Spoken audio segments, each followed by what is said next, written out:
Молодой парень, назовем его Богдан, ибо точно имя неизвестно, возвращался к себе домой. Он вызвал лифт и поднялся на 5-й этаж. Выйдя из дверей, он едва не упал от неожиданности. Прямо на площадке под стеной лежал мокроватый серый комок, издававший тихие скрипящие звуки. Богдан присел на корточки перед странной находкой. Как эта животинка тут очутилась? Где его мать и хвост? Ведь правда, почему откушен хвост?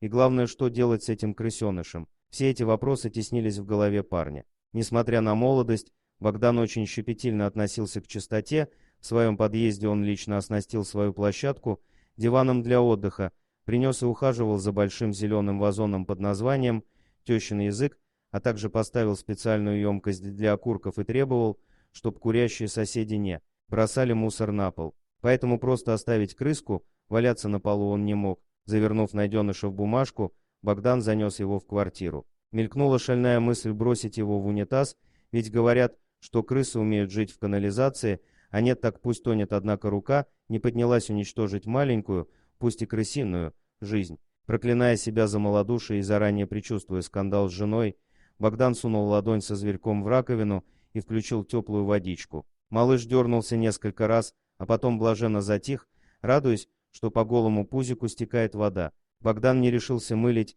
или тереть крысенку, уж очень хрупким он выглядел. Парень только следил, чтобы в нос ему не попадали брызги, и ватными палочками протирал крохотную слепую мордашку. По окончании процедуры Богдан завернул найденыша в одну из своих маек и понес на кухню. Чем бы покормить? Понятно, что первая мысль была о молоке. У новоявленного хозяина малыша раньше бывали котята, которых он выхаживал с первых дней жизни. Поэтому уверенным движением Богдан подогрел пакетированное молоко, набрал его в пипетку и по капле стал впрыскивать в рот крысенка.